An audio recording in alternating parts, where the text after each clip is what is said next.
Hi, y'all. This is your librarian, Adriana, and today I'm going to talk with you, or to you, I guess, about how to do research using both the library's physical and electronic resources, um, even in the midst of COVID restrictions. So, at the top of the page here, I want you to notice that there's a little banner that says Marriott Library COVID-19 updates. Go ahead and click that. This is a good place to turn to if you're looking for basic information about our services. It's updated daily. Um, Two things I really want to point out that are super helpful: this how to borrow and research support. When you want to access our collections, in other words, if you want to check something out from the library, like a physical item, whether that's a book or a film or a piece of music or a video game, what we have you do now, um, because you're unable to walk the stacks and just pull items off of the shelves, what we have you do instead is search our catalog and find if the item that you're interested in is there. If it is, then you can either request it through the catalog or you can email us with that information. The title, the author, the year of publication, and any like basic citation information that you have that would be useful to us. So just email us at mlib-delivery@lists.utah.edu. Let us know if you would prefer to have home delivery, or if you would rather pick it up, your items up on the first floor of the library, just in the lobby. So, another thing I'd like to show you, and we'll do this in action, like how to request it through the catalog in just a moment. The other thing I want to show you is how to check out equipment. There's a little form that you can fill out here where you can borrow things like laptops, um, iPads, hotspots, and identify what kind of item you need and what your preferred delivery pickup method is. That's it. It's pretty straightforward. Thank goodness. Um, Going back to the main library page, in general, things are pretty normal for our checkouts. So 120 days for books. I want to say 14 days for movies. Don't quote me on that. And 7 days for video games. If you are off campus, what you'll want to do is use this little login drop down menu, click off campus access, and this will prompt you. It didn't prompt me because I already am, but it'll prompt you to log in with your university ID and your password. One last thing I wanted to say, two last things about equipment checkout. All of the checkouts for equipment are for the semester, and if an item that if you've checked out an item, it will auto renew unless another patron needs it. So that's it for the basics. Now, instead of teaching you how to find things in the stacks, because our stacks aren't currently browsable or walkable due to COVID restrictions, I'm going to show you how to use the library catalog instead. So here we are at lib.utah.edu, and I'm just going to do a sample search to show you what our catalog looks like. Chances are good that you'll be mostly using scholarly articles in your research. So I can't think and type at the same time. It's tough. You don't have to worry about capitalizing stuff. It'll automatically do it for you, but don't worry about it. I'm going to search for this very broad search. Say I'm doing research on evidence of racism in the works of H.P. Lovecraft, and good grief, there's a ton of it. So you'll notice there's a little drop-down menu to the right of the search bar for our library catalog here. Um, by default, it will search everything. So instead, you'll want to click Use Search Catalog. Otherwise, you're going to get a bunch of extra information. Then click the little magnifying glass. Let's see. So chances are good that you're going to be using scholarly articles in your research, which you can access through the catalog, but only about 10% of the total scholarly articles that we offer access to will you get access to through the catalog. Well, that was confusingly said. So 10% or so of the stuff that's here, you can find way more in the article databases, which I'll show you later. Anyway, fewer articles in the library catalog. That's the big takeaway. So first, let's find a book. I have 933 results. That's a lot. I don't want to scroll through all of those and try to determine what type of resource I'm looking at here, even though these little icons do tell me. Instead, I can go to resource type. And I'm going to hit show more and go to books.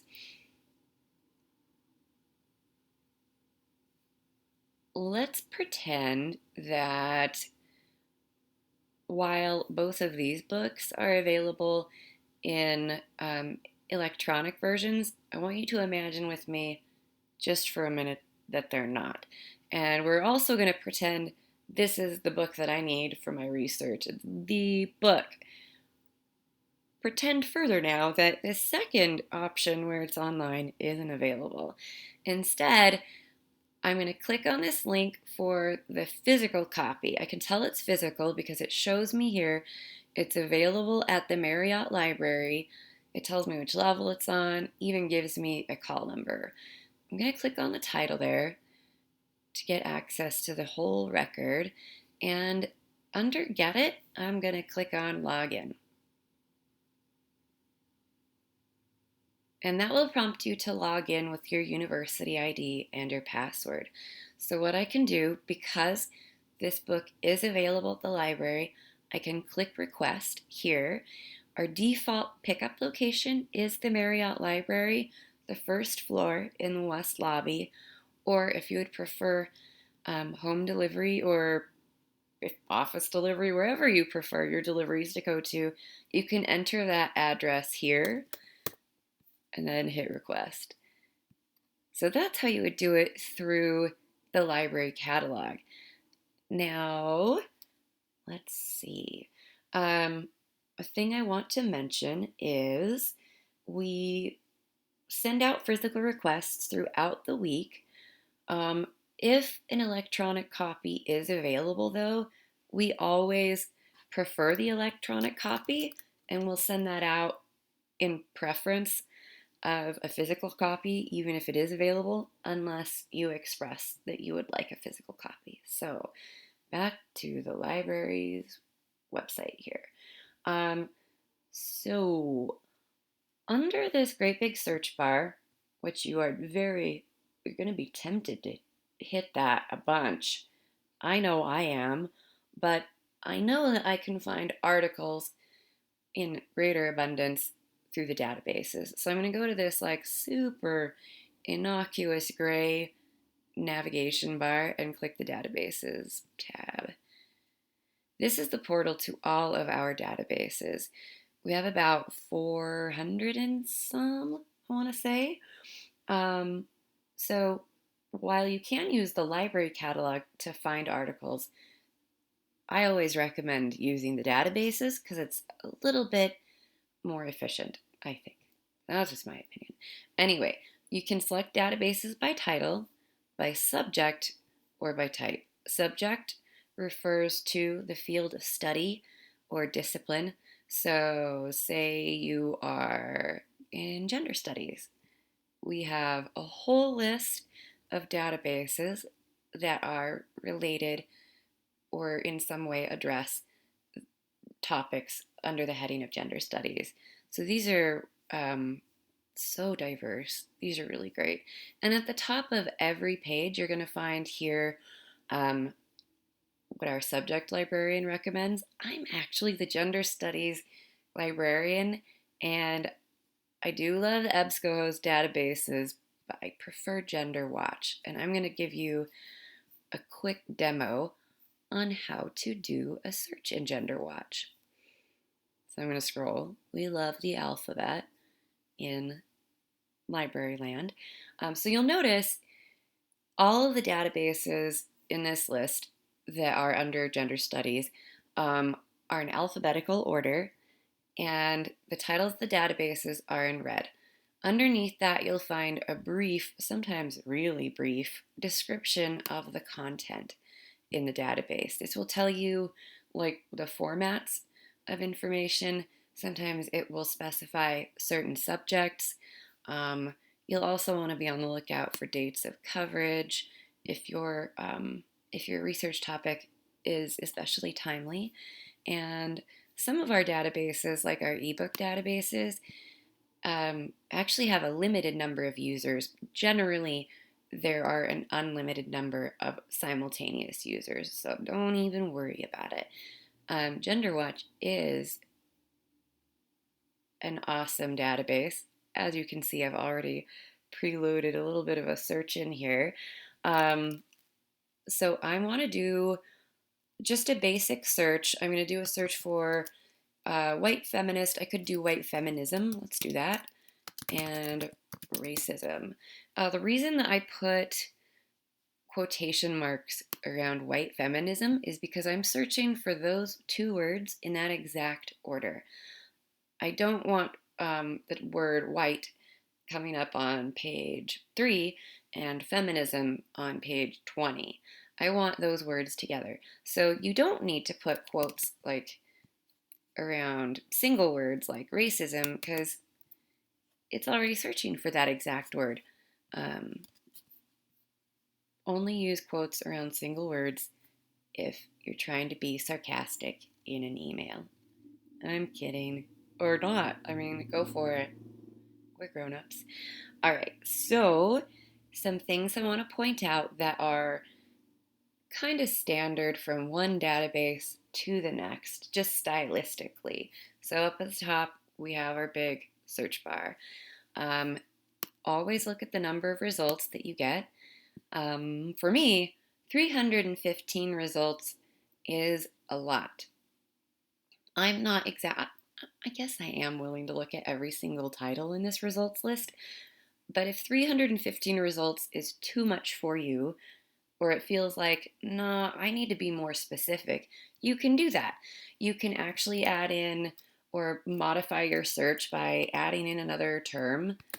I swear I can type better. Don't worry about capitalizing. I think I may have already said that. Sometimes it just does it for you. So I can add another search term. I could change my search terms. I could change this to white feminist instead of feminism. I can limit to full text, but I'm going to tell you why I don't want you to do that in just a second. The next best thing you can do, I think, is you can limit your publication date range. This is like especially important if you're looking at a timely topic. Like say you're researching police brutality in Utah and you want to look at very current information and data about that, then publication date range is going to matter. If you're interested in showing some historical context, maybe you'll want an earlier date range though. Anyhow, so I'm going to redo my search and go from 315 results to 252. Wow. I was kind of hoping for a little bit better, but that's okay. Scrolling through here, just like in the catalog, they like to show you what kind of source types you have available on this search. Tells you how many by number, and we can include or exclude any of those source types. I can select a date range. I'm not going to do that. This is a really surprising date range, 1980 to 1989. is the range for the publication dates for all. That's weird. I don't believe that. Oh no, it's not. I'm a silly goose. It goes all the way to 2020. Anyhow, so for a lot of these, you will notice there is full text available. So I'm going to kind of walk you through what one of these records looks like. So here you have the title of the article. Then beneath that, you've got the author's name, the publication, or the journal title, where it was published, the volume, the issue numbers, the publication date, and then the pages. And then after that, it shows you your keywords in the context highlighted, just a little blurb there. And below that, you can click on the abstract or you can get the full text immediately. I honestly think that reading the abstract is a really great idea because it can save you time. If it turns out like you download and print a bunch of articles without reading the abstracts and you're like, ah, oh, shit, this isn't exactly relevant to what I was writing about, then it's less efficient. Anyhow, take a moment to read the abstract. It's a brief synopsis of what the whole article is about. From there, you can decide if you want to do full text or not. Now, some of these won't have full text. So next to the abstract and the details, whoa, look at this one. It was cited by 66 people, or 66 different publications. And it includes 40 references in this database that are linked. But the most important thing I want to show you here is this Find It button. All of our databases and our library catalog use it. So that if this particular database doesn't have the article that you're looking for in full text, we check through the Find It button if it's available in other ones. And this is so cool. It is available in full text, so to go to view it, I would scroll down a little bit, and these are all different databases that provide access to it. So JSTOR, Wiley Online, Project Muse, these are all great databases, and because it's the same article that you're accessing, no big deal. So I'm going to pick this one here,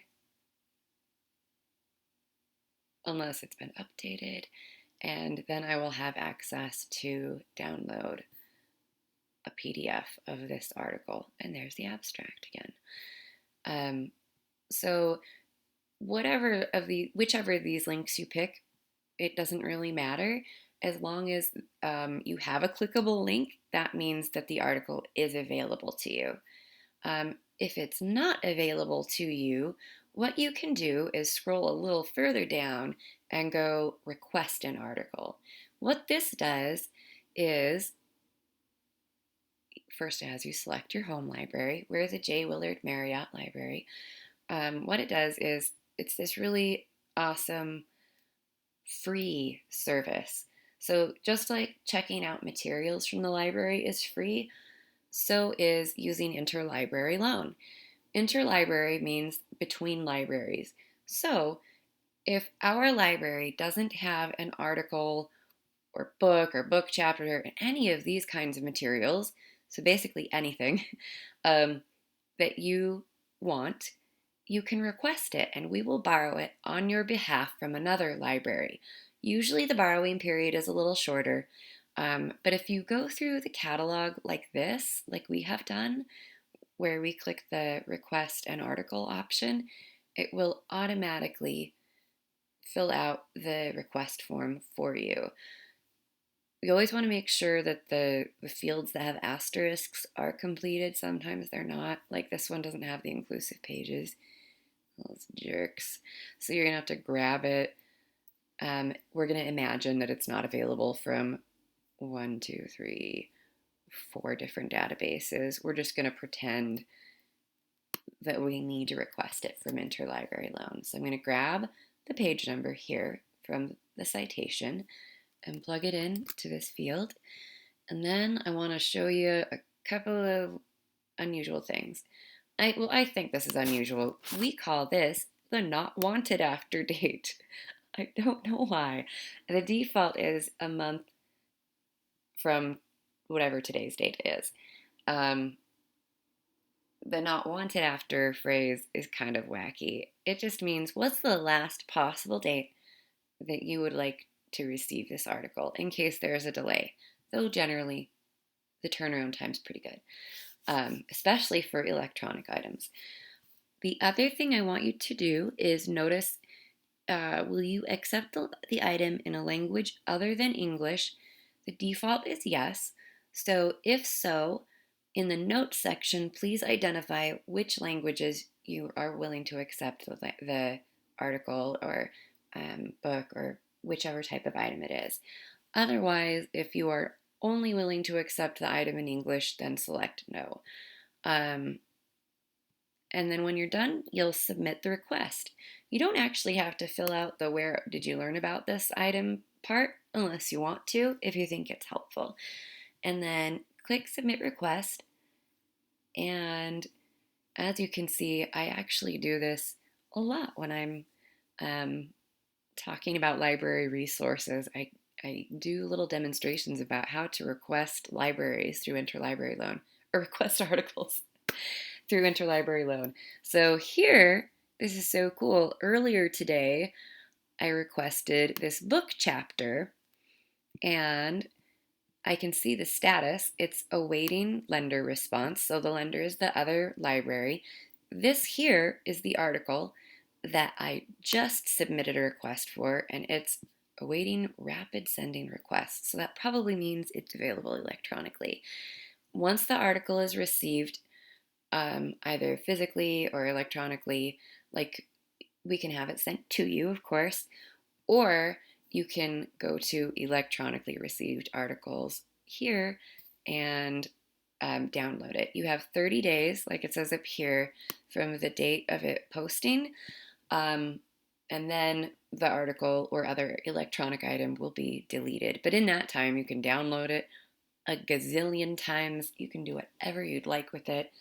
As long as I'm not like authorizing anybody to print full articles on t-shirts or anything. I'm just saying we have a real honor system. Also, I apologize if you can hear my dog sniffing at my door. She would really like to come in and visit, but she's kind of distracting. So anyway, interlibrary loan is great. You can also access it through the library's front page. So skip this very tempting search box, go past the even more tempting databases, and over to Interlibrary Loan here. The first time that you log in with your university ID and password, it will have you fill out your contact information, like your physical address, but I want to assure you that all of your information is private and we never share any of it with anybody, including the FBI. We never share your records or your contact information. So I'm going to go back to here and let's see, what else do we want to talk about? I'm going to show you another database. Let's take a look at the database JSTOR. Because it sounds like a lot of y'all are humanities and social sciences majors, databases like JSTOR and Project Muse are super helpful. Both of them are all scholarly articles, all full text. The only, my goodness, I'm tripping over my tongue. The only kind of bummer about both of them is that they have a moving wall. So I'm scrolling to Project Muse right now, really slowly. Here we go. So that tells us that the coverage, like the dates of coverage, vary according to the journal titles. And for each journal title, there's going to be somewhere between a 1 to 5 year lag from now. So like the earliest stuff that you could get is from 2020, or sorry, 2019 from some journals. And from other journals housed under Project Muse, the earliest shit you can get from them is, what's 5 years ago, 2015. So that's the only bummer. The other bummer is that they're kind of not the greatest search engines. So I like to use them in tandem with Google Scholar, which I'm going to teach you about in a little while. So Project Muse is great. You can browse, of course, if you're not sure what your topic is, or you can type in topic. So again, I'm going to put quotation marks around a phrase because I want to search for those two words in that exact order. So two or more words in a particular order. Then throw quotation marks around them. And let's see how well this search goes for us. All right.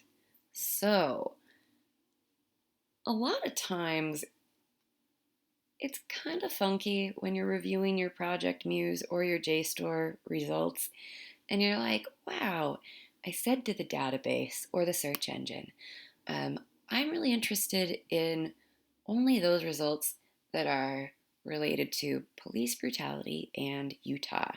And it looks like I'm getting some Utah here and here and here, and I'm not sure where police brutality comes into play. So I still want you to use Project Muse, but I think that there are a couple of good workarounds. I'm going to show you one of them via the library catalog. I'm going to do the same search there for, I was just going to copy and paste it. Anyway, I'll do the same search in the library catalog for police brutality and Utah in the catalog, not in the everything. And under resource type in the right-hand margin, or I'm sorry, not resource type, under location, normally you'd think location must mean a physical location, but for us, in the library catalog, these are actually databases. So you might actually find Project Muse is listed here as one of these collections that you can access articles through. I know that you can. Here's Gender Watch, which I love, and a number of other really great databases, including, I deeply love working with this social science premium collection. So anyway, that's one way to do it. The next way to do it, and I think this is like a really fun way to do it, my computer likes to tease me a little bit, and I'm going to let you in on a secret because we're like 30 minutes into this relationship. So it never takes me to Google. It always takes me to some other dumb search engine. I keep redirecting it. It's haunted. Anyway, Google Scholar is great. It's like regular Google, except it's fancier style. It draws just from a body of scholarly literature instead of the whole damn internet. So a thing you can do here, if you click this little stack of lines in the upper left corner and go to settings and then go to library links, I would type in university. I would try really hard to type in University of Utah here. And then I would hit that little magnifying glass. Open World Cat is automatically checked. Keep that checked because it's dope. And I'll tell you about it in a second. Also, click University of Utah, get it at UU, and then be sure to hit save. What this does is it syncs up the library's holdings, electronic holdings, with stuff that's available through Google Scholar. So if I do that same search for police brutality and Utah in Google Scholar, these results in the body of the page come from Google, and these links here come from the U of U, from the Marriott Library. The reason why you may need to do this is sometimes this link doesn't take you to the full text. I don't know how many of you have had this, holy cats, this exact experience right here. Do you want to read this article? Well, you can buy it for $30. I just gave the bird to my computer. Never, never buy information. Let the library buy it for you. What you can do instead is, like, let's pretend there's a link over here. And we're going to just redo a scenario, that very same scenario. And we'll go, oh no, this one doesn't take me to the full text. And it also doesn't. But this does. And that link comes from the Marriott library. There it is, the full text. That's pretty helpful. Let's see if there's anything else that I want to talk with you about. So if you find that you're frustrated searching in Project Muse or JSTOR, a lot of times it helps to work in conjunction with Google Scholar or the library catalog. The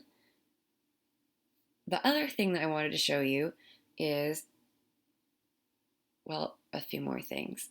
We just talked about interlibrary loan, and that reminds me of something. So I'm going to go back to the library's main page, and pardon me, under services, under all services,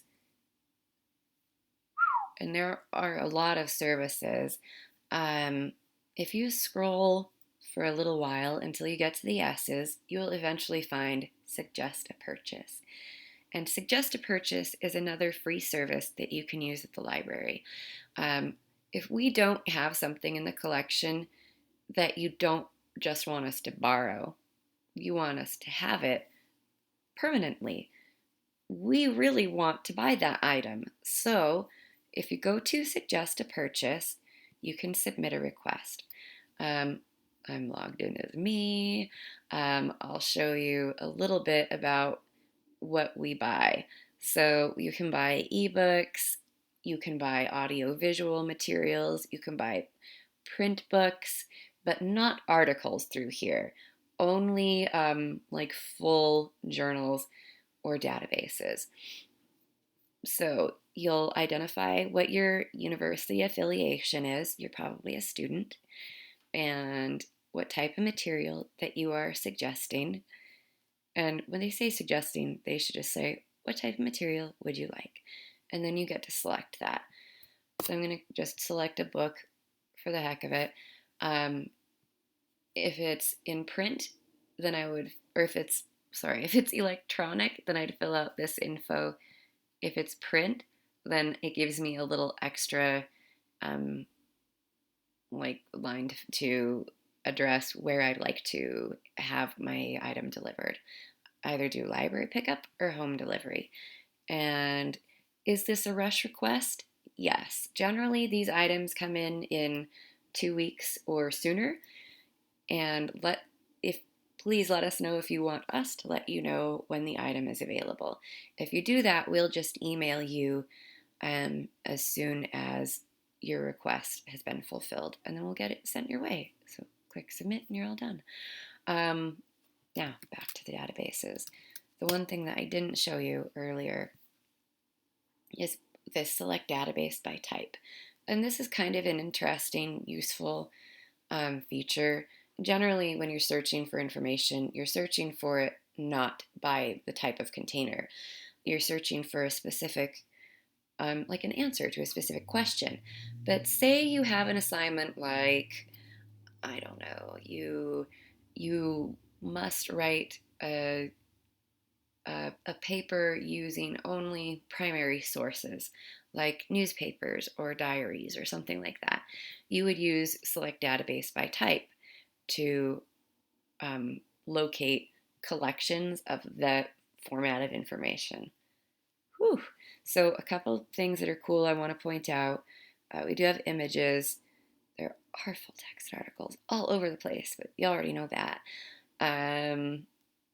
statistical data. Newspapers are so useful and interesting.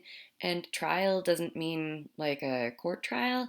This refers to database trials. So databases that we haven't bought a subscription for yet, but that we are trying out for free.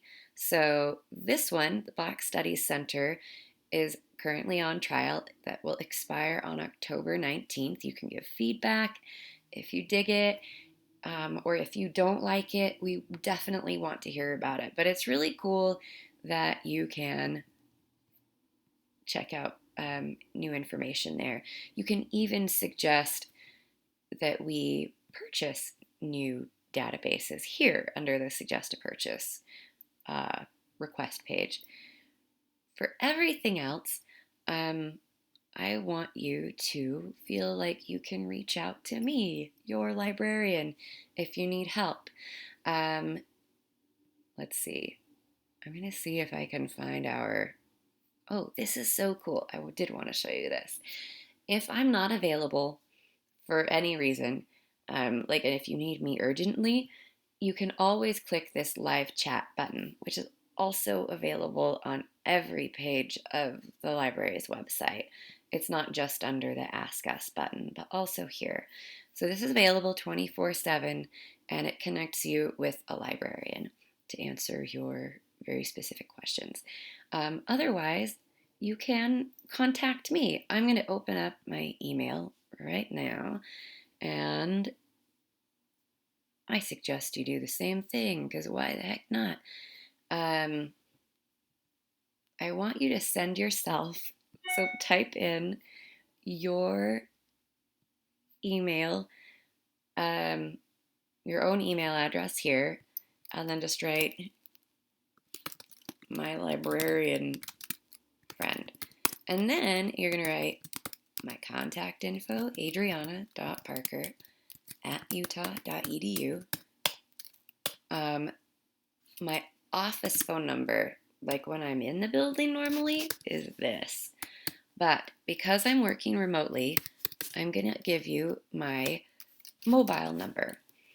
And you can text me or call, or if you like to FaceTime. Oops, I should give you the correct number. There you go. I'm also available on Facebook, just under my name. And I struggle to type.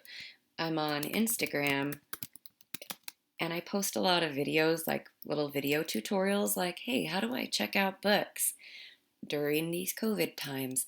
I have a really embarrassing, stupid Instagram handle, Weena Swindlehurst. I'm not going to tell you about that, but just know that I'm kind of immature. Anyway, please reach out to me if you need help with your research. That's what I'm here for, and I'm so happy to help you. Yeah, I think that about does it. So, if you want to watch any more of my videos, they're on YouTube. Just look up Your Librarian, Adriana.